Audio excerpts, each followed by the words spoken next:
Hello दोस्तों, कहानी दुनिया चैनल पर आपका स्वागत है। आइए सुनते हैं संतोष श्रीवास्तव जी की लिखी कहानी अपना अपना नर्क। दीवान पर पीठ के बल लेटा, दोनों पैरों को दीवार पर शीर्षासन जैसे ताने शिशिर नाटकीय अंदाज में अपनी पसंदीदा किताब धीमी आवाज़ में पढ़ा करता।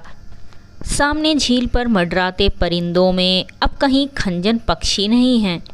वे सारे के सारे खंजन मेरी महबूबा के नैनों में समा गए। तब कमरे में बसंत उतर आता है। अब धुआंई उदासी पूरे कमरे में फैल चुकी है। दीवान हटा दिया गया है और उस जगह रखे हवन कुंड में घेरा बनाकर बैठे तमाम रिश्तेदार, सगे संबंधी आहुतियाँ डाल रहे हैं। आज शिशिर की बरसी है। छलछलाई आँखों से सरोज देख रही है। मीनाक्षी के हाथों में रखी हवन सामग्री, उदास चेहरा, टपकती आँखें, हवन की लपटों में मानो खुद भी सुलग उठी सरोज। अगर वे भाग्यशाली होती तो ये दृश्य होता शिशिर की और मीनाक्षी की शादी का, कि जिस दिन के इंतज़ार में वो रोज़ कोई ना कोई नया प्रोग्राम बना लेता। मैं शिप में रिसेप्शन करूँगा, समुद्र में 5 मील अंदर शिप ले जाकर। निक्की हंसती, तुम तो आसमान में करना शादी, हेलीकॉप्टर पर।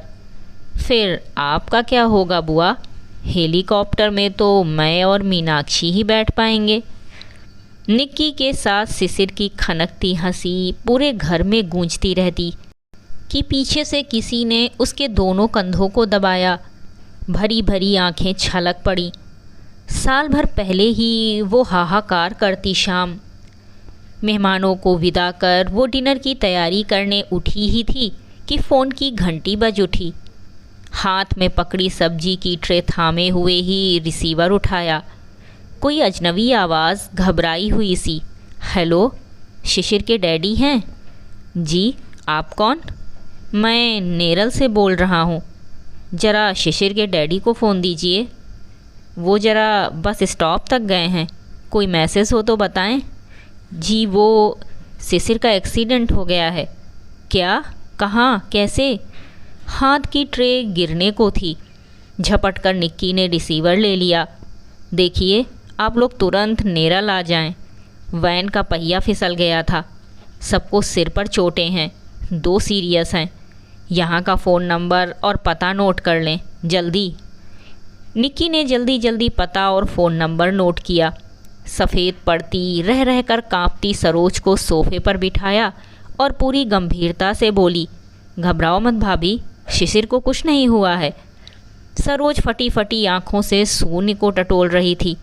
हथेलियाँ पसीज उठी थीं। निक्की दौड़कर उनके लिए पानी ले आई।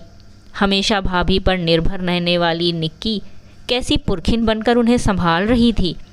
हालांकि उसके दिल की धड़कनें अपनी सीमा तोड़ने पर उतारू थीं।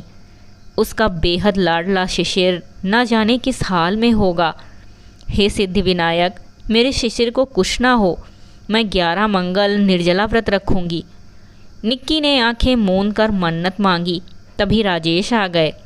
निक्की ने सारा वाकया सिसकियों में सुना डाला। कांप उठे राजेश। जल्दी जल्दी नेरल फ़ोन लगाया। लगातार इंगेज टोन। 5 मिनट लगे लाइन मिलने में। इस बीच निक्की ने एक बैग में नैपकिन, पानी की बोतल रख दी। भैया, मैं भी चलूं? लेकिन बोलने के लिए ज़बान कहाँ थी। सारी शक्ति, सारा हौसला पस्त सा हो रहा था। एक निक्की ही थी जो दोनों को संभाले थी। कैसे पहुंच पाएंगे ये नेरल तक? अगर वो साथ जाए तो इधर भी तो कोई होना चाहिए। उसने वॉचमैन को कह टैक्सी मंगवाई। सरोज से अलमारी की चाबी ले 10,000 के नोटों की गड्डी उनके पर्स में ठूंस दी। न जाने कब कैसी ज़रूरत पड़ जाए। टैक्सी रवाना होते ही अकेले कमरे में रो पड़ी निक्की। ये क्या हो गया? कितनी खुशी खुशी शिशिर अपने 10 अन्य दोस्तों के साथ माथेरान वीकेंड पिकनिक के लिए गया था। वो भी जाना चाह रही थी, पर शिशिर ने ही रोक दिया था। हम नेरल से ट्रैकिंग करते हुए माथेरान जाएंगे। आपसे ट्रैकिंग नहीं होगी बुआ। रेलवे स्टेशन की सीढ़ी तक तो चढ़ नहीं पाती हो। चल रे बदमाश, मेरे जाने से तुम लोगों की मस्ती में खलल जो पड़ेगा। Of course you are great, सब समझ जाती हो जल्दी से। मुझे सब पता है, 4 लड़कियां भी जा रही हैं साथ में। ओ बुआ, शिशिर ने बुआ के गाल चूम डाले थे। पर मीनाक्षी नहीं जा रही है बुआ, देखना पछताएगी। पहुँचते ही मुझे फ़ोन करेगा ना। शिशिर ने हमेशा की तरह हथेली फैलाई थी। 100 का नोट दो पहले, तब करूँगा फ़ोन। और फ़ोन आया भी तो ओह, न जाने कैसे हालात होंगे वहाँ के, न जाने कहीं अस्पताल भी होगा या नहीं। नेरल तो गांव है, न जाने कहाँ एक्सीडेंट हुआ है। सोच सोच कर बेहाल हो रही थी वो। इस बीच वो भाभी के मंदिर से अपने गणपति उठा लाई थी और फ़ोन के पास जमकर बैठते हुए लगातार प्रार्थना में डूबी थी। घड़ी की सुइयां मानो सरकना भूल गई थीं। दुर्घटना की खबर सुन उसके पड़ोसी नेरल का फ़ोन नंबर ले गए थे और आधे घंटे बाद जब लौटे तो उनके हाथ में सूप था। निकिता, वहाँ सब ठीक है, तुम ये सूप पीकर आराम करो, हम बीच बीच में फ़ोन करते रहेंगे। सहारा पाकर वो फूट फूट कर रो पड़ी। अभी तक भैया भाभी ने मुझे फ़ोन क्यों नहीं किया? वे बहुत प्रॉम्प्ट हैं इस मामले में, कभी देर नहीं होती उनकी तरफ से। कहीं कुछ पड़ोसी खामोश थे। उनके चेहरे की कैफियत सच्चाई बयान कर रही थी। निक्की सहम गई और सहम गई उसकी प्रार्थना, मन्नतें। गणपति पर से उसका विश्वास पतझड़ के पीले पत्तों की तरह झड़ गया। डालियाँ ठूठ हो गईं। सन्नाटे से भरे कमरे में फ़ोन चीख पड़ा। झपट कर उठाया। हाँ भैया, कैसा है शिशिर? उसे ज़्यादा चोट तो नहीं आई? बोलिए ना भैया, आप चुप क्यों हैं? दिल दहला देने वाली खामोशी से भरा लम्हा सरका निक्की, और वे फूट फूट कर रो पड़े थे। निक्की, यहाँ तो पोस्टमार्टम चल रहा है शिशिर का। एक घूंसा सा लगा मानो दिल पर। भयंकर चीत्कार करती वो कटे पेड़ सी वहीं ढेर हो गई। रिसीवर हवा में झूल रहा था और झूल रहा था इस घर का भविष्य अंधेरे में।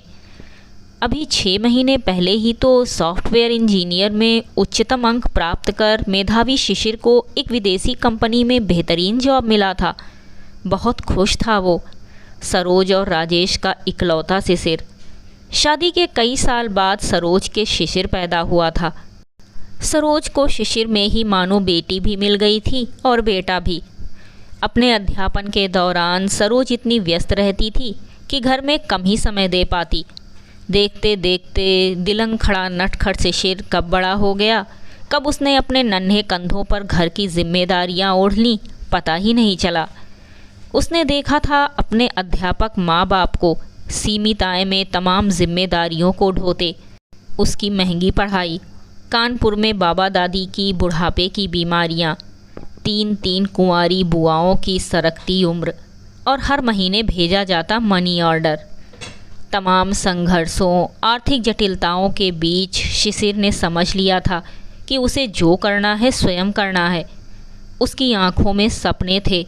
वो नई पीढ़ी का ऐसा युवक था जो हर दिन पूरा जीवन जी लेना चाहता था। जिंदगी के एक एक पल को मुट्ठी में भींचकर बहुत शिद्दत से जी लेना चाहता था वो। जिंदगी मानो एक नशा थी और वो उस नशे में चूर था। महंगे महंगे बेहतरीन फैशन बुटीक के कपड़े और परफ्यूम वो अपनी हर सैलरी में खरीद लेता। महंगे शूज़, महंगी wrist watch, sun glasses, cassette, CD. Rajesh ने और सरोज ने कभी लोकल ट्रेन की प्रथम श्रेणी में सफ़र नहीं किया। हमेशा भीड़ में ठुसे, भीड़ का हिस्सा हुए वो दब पिस कर मीरा रोड से ग्रांट रोड तक पहुंचते थे।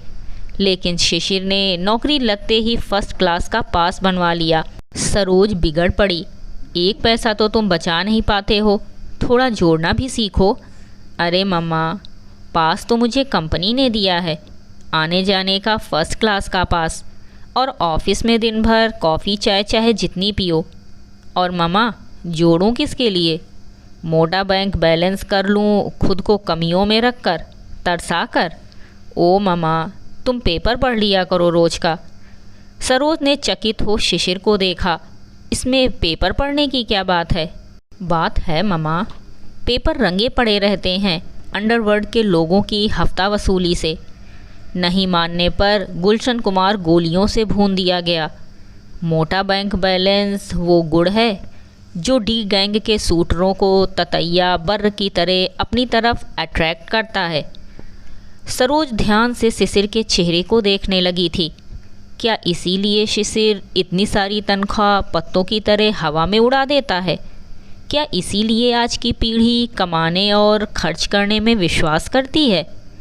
वीकेंड पर पार्टी, पिकनिक, फिल्म, महंगे महंगे रेस्तरां, कान से सटा वॉकमैन, मोबाइल फ़ोन, निश्चल खिलखिलाहट, ऐसी भरपूर कि सावन के घटाटोप बादलों के बीच दमकती बिजली सी शर्मा जाए।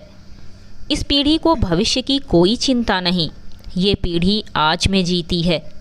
और मामा, इन शूटरों से बच गए तो ट्रेन से गिरकर कट मरो। हर दिन हादसे, आज हैं कल नहीं। फफूंदी लगाने को और दूसरों के ऐश करने के लिए बैंक में पैसा जोड़ो। क्यों भाई? हमारा भविष्य तो आतंक की छांव तले पनप रहा है।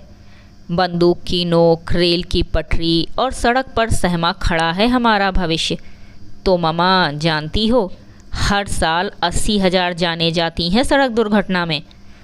सरोज की पलकें झुक गई थीं, शर्म से या अपनी बेहद व्यस्त दिनचर्या से, जिसमें सामने पेपर जरूर होता था लेकिन मन में स्कूल की 9वीं 10वीं कक्षाओं का पोर्शन ठुसा होता। फला तारीख से परीक्षा है, फला तारीख पर पोर्शन ख़त्म कर देना है। यदि कोई हादसा होता तो स्टाफ रूम में उसे सुनने के बाद वे पेपर में पढ़ती। घर आकर टीवी ऑन करके न्यूज़ सुनती, जो सुन चुकी होती औरों के मुंह से। उसे इस तरह टीवी के पर्दों पर देख लेती और उनका ये बेफिक्र लड़का A to Z सारी जानकारी रखता है। बेवफा ज़िंदगी में खुशियाँ बटोरने, जीने और जीने देने की एक नई परिभाषा को लिए कितना खुश है वो। एक वे हैं जो चींटी की तरह पाई पाई घसीटती जोड़ती रहीं, ना खुद ढंग से जी पाई, ना अपनी मर्ज़ी का कुछ कर पाई। अपनी ज़रूरतों को मार कर धन जोड़ती रहीं। किस लिए? नाते रिश्तेदारों की वक्त बेवक्त उल जलूल फरमाइशों पर स्वाहा करने के लिए। ठीक कहता है शिशिर। उन्हें उसके सामने अपना व्यक्तित्व दाना दाना घसीटती कमजर्फ चींटी सा जान पड़ा। हर दिन किताबों से तरह तरह की इश्कियाँ लाइनें पढ़ते रहने और रात 11 बजे सबके सो जाने पर फ़ोन पर धीमे धीमे बतियाने से सरोज को शक हुआ। पूछने पर शिशिर ने बिना किसी दुराव छुपाव के बता दिया कि उसके साथ कॉलेज में पढ़ी मीनाक्षी से उसका इश्क चल रहा है। थोड़ी देर तो वे खामोश रहीं। जानती थी कि शिशिर का निर्णय गलत नहीं होता। मीनाक्षी प्रतिष्ठित परिवार की खूबसूरत लड़की है। इनकारी की कोई वजह भी नहीं। प्रश्न अगर उठा भी तो उसके महाराष्ट्रियन होने पर ही उठ सकता है। वे दकियानूसी विचारों की नहीं हैं, लेकिन शिशिर के बाबा दादी की सहमति जरूरी है। पूरे महीने भर बाद जब संपूर्ण परिवार ने शादी के लिए ग्रीन सिग्नल दे दिया तो उन्होंने शिशिर को बुलाकर अपनी सहमति प्रकट कर दी। चहक उठा वो, उनके पैर छूकर लिपट पड़ा उनसे। वे बहू की कल्पना में खो गईं और शिशिर मीनाक्षी से ये बताने को उतावला कि अब आसमान हमारी मुट्ठी में है, कि अब हम जितना चाहें पंख पसारें। एकाएक रो रो कर बेहाल हुई निक्की को याद आया, मीनाक्षी को तो खबर कर दे। लेकिन वहाँ घंटी बज रही थी, कोई उठा नहीं रहा था फ़ोन। चौथी बार लगाने पर मीनाक्षी की आजी ने मराठी में बताया कि मीनाक्षी अपने मम्मी डैडी के साथ नेरल पहुंच चुकी है। उन्होंने ये भी बताया कि उन 11 लोगों में से अनूप और रेखा बच गए हैं, लेकिन रेखा के बचने की उम्मीद नहीं के बराबर है। सुबह सुबह शिशिर को लेकर सरोज और राजेश, मीनाक्षी और भी न जाने कितने सारे लोग घर लौट आया एक सिला का सच। हाँ, शिशिर मर चुका है। ना हिलडुल रहा है, ना कुछ बोल रहा है। हमेशा रेस्टलेस रहने वाला कितनी शांति से चिर निद्रा में लीन है। देखते ही निक्की बेहोश हो गई। पूरा फ्लैट दुख के महासागर में डूब गया। सरोज ना रो रही थी, ना किसी से कुछ बोल रही थी। आंखें फटी, शून्य में टकटकी, मानो उस अदृश्य सत्ता से सवाल कर रही थी कि क्यों किया ऐसा, क्यों सुख की थाली परोसते ही छीन ली, क्यों लूट लिया जिंदगी का उजाला और क्यों अंधेरे में झोंक दी बाकी की उम्र। अनूप की तरह शिशिर क्यों नहीं बच सका? हाँ, अनूप ही बच पाया है। रेखा भी 2 घंटे तक मौत से संघर्ष कर चल बसी थी। एक साथ इतनी जवान मौतें। कैसा रहा होगा वो क्षण जब वैन कुलाटी खाती हंसती खिलखिलाती जिंदगियों को लिए गहरी घाटी में गिरकर चकनाचूर हो गई थी। कुछ के तो चेहरे पहचानने मुश्किल थे।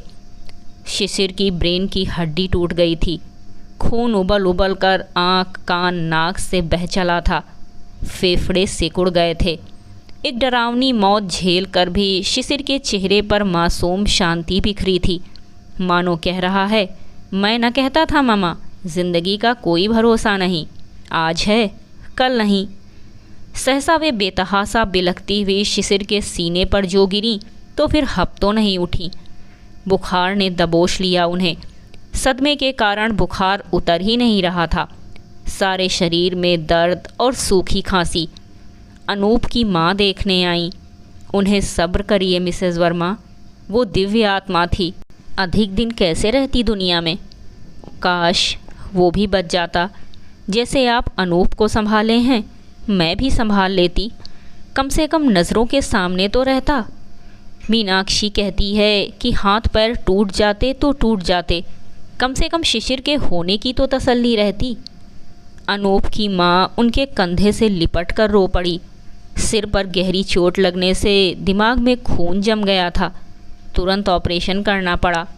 पूरा सिर घुटा हुआ पट्टियों से बंधा, गाल सूजे, आँख के नीचे चोट के फफोले, सेलाइन, खून चढ़ाने वाली नलियों से बिंधे हाथ। नहीं सहन होता मुझसे ये सब। तसल्ली रखिए, सांस बची है, शरीर भी वापस आ जाएगा। बुखार उतरते ही मैं देखने आऊँगी उसे। सोचने लगी, काश शिशिर भी जिंदा होता तो जिंदा रहते मीनाक्षी के सपने। शिशिर के रहते उनके परिवार ने मीनाक्षी को ऐसे अपना लिया था मानो वो उस घर की बेटी हो। 30 त्योहारों में वो आती तो वे उसे उपहारों से पूर देती। चौके में वो निक्की और शिशिर के साथ नाश्ता, लंच या डिनर तैयार कर रही होती। तीनों की खिलखिलाहट पेपर जांचती सरोज के कानों में मिश्री घोल देती। उन्होंने तय कर लिया था वे मीनाक्षी के साथ सास का नहीं बल्कि दोस्ती का रिश्ता रखेंगी। मीनाक्षी है भी इसी काबिल। उसके गुणों से सारे नाते रिश्तेदार पड़ोस मित्र रश्क करने लगे थे। तभी तो निक्की कहती है, नज़र लग गई शिशिर को। सफ़ेद कपड़े से ढके शिशिर के पैरों को कई घंटों से दबाती मीनाक्षी सहसा अपने डैडी को सामने देख सिसक पड़ी थी। वो ये भूल गई थी कि शिशिर की मृतदेह को एम्बुलेंस में अपनी गोद में रखे उसके डैडी ही थे। वो ये भी भूल गई थी कि शिशिर अभी उसका पति नहीं हुआ था। उसने दाहिने हाथ में पहना कांच का कड़ा उतार कर उसके पैरों के पास रख दिया था। शाम को जब उसकी सहेलियां उससे मिलने आई थीं तो वो बदहवास सी घूम घूम कर उन्हें घर दिखा रही थी। ये हमारी अलमारी, मेरी और शिशिर की, ये हमारे मखमली चादर, कंबल, गिलाफ, इन्हें शिशिर जम्मू से लाया था। और ये देखो उसकी पसंद के अचार, मिर्ची का अचार उसे खूब पसंद था। फिर डबडबाई आँखों से ज़बरदस्ती हंसते हुए बोली थी, उस दिन पराठे के एक कौर में पूरी मिर्ची खा गया था शिशिर और सीसी करता भागा था सिंक की ओर, पर नल में पानी ही ना था। उस दिन पानी की स्ट्राइक जो थी। सहसा निक्की ने उसे सीने से लगा लिया था। सरहदें केवल 2 देशों के बीच ही नहीं होती, सरहद मृत्यु और जीवन के बीच भी होती है। इस पार जीवन, उस पार मृत्यु, और मृत्यु के बाद की अनजानी राहें। मीनाक्षी ने ये सरहद ही मिटा डाली थी। जिंदगी में मौत को जी रही थी वो। अफसोस था तो बस इस बात का कि वो शिशिर के साथ क्यों नहीं माथेरान गई। तब या तो वो शिशिर के साथ होती या शिशिर उसके।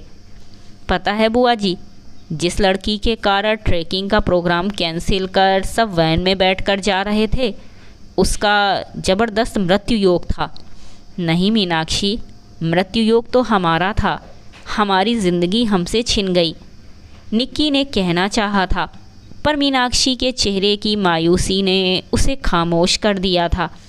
समय कहाँ रुकता है। सांसों के बोझ तले हाँफते राजेश और सरोज धुआं धुआं जी रहे थे।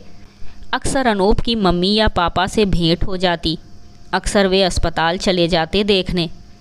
24 साल का जवान हट्टा कट्टा अनूप 10 महीनों की जानलेवा पीड़ा को झेलता सूख कर कंकाल मात्र रह गया था।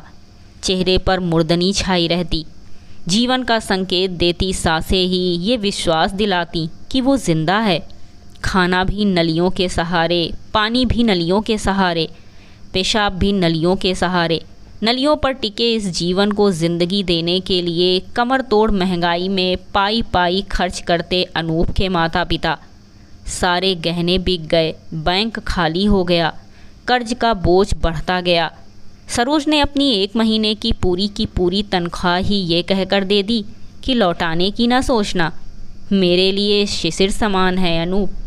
काश शिशिर होता तो वे अपना सब कुछ उसके इलाज पर न्यौछावर कर देती, पर उनका भाग्य ने साथ नहीं दिया। शिशिर के ऑफिस के सहकर्मी मिलने आते, अब शिशिर से ज़्यादा अनूप की चर्चा होती। मांस का लोदा बन गया है अनूप, एक जिंदा लाश। सरोज तड़प उठती, ऐसा मत कहो, वो जिंदा है। माँ बाप के लिए यही क्या बड़ी बात नहीं है। ये आपका मोह है आंटी, पल पल मरने से तो शिशिर जैसी मौत भली, गिरे और ख़त्म। सरोज अंदर चली गई। कैसी होती जा रही है युवा पीढ़ी, भावना शून्य। माँ बाप के सामने ही बक देती है जो मुंह में आया। इतने लोगों में से अनूप का बचना कोई मामूली बात नहीं है। उसका सौभाग्य उसके साथ था, वरना शिशिर की तरह अनूप भी मन बहुत कसकता रहता। क्यों हुआ ऐसा? ईश्वर ने एक ही औलाद दी और उनके जिंदा रहते हुए ही छीन भी ली। मौत आनी थी तो उन्हें क्यों ना आई? तड़प उठती वे। कंधों के दबाव के साथ ही उनके कानों में कोई फुसफुसाया, अनूप के बड़े भाई आए हैं। अनूप डीप कोमा में चला गया है। वे झटका खा गईं। अपने ही दुख में डूबी, साल बीत जाने का लम्हा लम्हा बटोरती वे सोच भी नहीं पाई थीं कि 5 सदस्यों सहित अनूप की लंबी बीमारी का खर्चा झेलते परिवार का ढांचा ही चरमरा गया है, जबकि उन लोगों का आर्थिक पक्ष पहले से ही कमज़ोर था। शाम को वो राजेश के साथ अनूप को देखने अस्पताल पहुंची। बलिष्ठ शरीर वाला अनूप सूखकर हड्डी का ढांचा मात्र रह गया था, आंखें बंद जैसे समाधि में लीन हो। धीरे धीरे उसका आधा शरीर सुन्न हो गया था, लेकिन अनूप की माँ ये मानने को तैयार नहीं थी कि उसे कमर के नीचे पैर तक लकवा मार गया है। अनूप के पापा ने बताया कि साल भर से महंगे टेस्ट, महंगी दवाइयाँ, विशेषज्ञ डॉक्टरों की फीस, अस्पताल के कमरे का किराया भरते भरते वे कंगाली की गिरफ्त में आ गए हैं। उन्होंने प्रदेश के आला अफसरों, राजनेताओं से सहायता की अपील की है, लेकिन अभी तक तो कोई सुनवाई नहीं हुई। दुर्घटना मुआवजा भी नहीं मिला अभी तक। कई चैरिटी संस्थाओं में भी अनुदान की मांग की गई, कुछ ने दिया भी, पर इतना कम जैसे रेत के महासागर में पानी की बूंद। हौसला रखें भाई साहब, कोई ना कोई हल निकल ही आएगा। सरोज ने सूनी आँखों से राजेश की ओर देखा, मानो जता रही हों कि जैसे ही दुर्घटना मुआवजा मिलेगा हम इनकी मदद ज़रूर करेंगे। पर मजबूरी, साल भर से केस टंगा है। इधर अनूप की रफ्ता रफ्ता मौत की गिरफ्त में जाती ज़िंदगी सरोज से देखी नहीं जाती। जब भी उससे मिलकर लौटती, उसके चेहरे का सोनापन और सन्नाटे से गूंजती आँखें जेहन में कौंधती रहती। वक्त भी कैसी चीज़ है। कहाँ तो वे अनूप के बच जाने पर मन ही मन ये भी सोचती रहीं कि काश शिशिर भी बच जाता। लेकिन अब एहसास होता है मानो अनूप का घर बेबसी का ऐसा खंडहर बन गया है, जिसकी दीवारों के साथ उनकी गुर्बत के जालों की तरह अनूप की कराहें भी लटकी हैं, और लटकी हैं उस घर के हर सदस्य की लाचार सिसकियाँ भी। आह, जीवन ऐसा भी होता है। एक दिन पता चला कि अनूप के मम्मी पापा ने उच्च न्यायालय में एक याचिका दायर कर ये मांग की है कि उनके पुत्र अनूप को दया मृत्यु का अधिकार दिया जाए। सुनकर वे सन्न रह गईं, मानो आकाश के गर्भ में छुपी तमाम बिजलियां, उल्काएं उनके ऊपर टूट कर गिर पड़ी हों। ये क्या सुन रही हैं वे? जिस अनूप के लिए उन लोगों ने घर की पाई पाई स्वाहा कर दी और जो उनका भविष्य है, उसी की मृत्यु की कामना। सुनकर रहा ना गया। राजेश के पास भागती हुई अनूप के घर गईं तो अनूप की मम्मी उनसे लिपट कर फूट फूट कर रो पड़ी। अनूप से मौत का पीड़ादायी इंतज़ार करवाना ठीक नहीं। डॉक्टरों ने भी इनकार कर दिया है, अब उसका इलाज संभव नहीं है। फिर भी जब तक सांस चलती है आस कैसे छोड़ी जा सकती है? तो क्या करें सरोज जी? अस्पताल के भारी खर्च के साथ उसका तड़पना देखें या घर लाकर रात दिन उसके मुर्दा शरीर की उठती गिरती सांसों को गिनें? सरोज की आंखें डबडबा आईं। जो चले गए उनके लिए साल भर से रो रही हैं वे, ज़िंदगी भर रोएंगी, और ये जिंदा बच गए के लिए आंसू बहा रहे हैं। उन्होंने तो शिशिर का मृत शरीर पहली और अंतिम बार बस चंद घंटों के लिए देखा। ये तो रोज़ रोज़ देख रहे हैं। जो कष्ट और पीड़ा अनूप झेल रहा है, उससे कहीं अधिक कष्ट और पीड़ा तो ये दोनों झेल रहे हैं। बेटे के खोने का गम, घर के कंगाली की गिरफ्त में चले जाने का गम, भविष्य के लिए की गई सारी बचत, सारी भविष्य निधि, सारा कीमती सामान, जेवर सब स्वाहा और कर्ज में बिंधे सो अलग। अचानक उनकी सोच का रुख बदल गया। अचानक उन्होंने स्वीकार कर लिया कि इस रूप में जिंदा बच जाने से तो शिशिर जैसी मौत अच्छी थी। भारी मन से लौटते हुए वे राजेश से बोली, तुम क्या सोचते हो? अब अनूप जिंदगी की ओर तो लौट नहीं सकता। उनके माता पिता ने ठीक निर्णय लिया है। मर्सी किलिंग का अधिकार उन्हें मिलना ही चाहिए। राजेश अवाक थे। ये थी संतोष श्रीवास्तव जी की लिखी कहानी अपना अपना नर्क। कहानी सुनने के लिए धन्यवाद।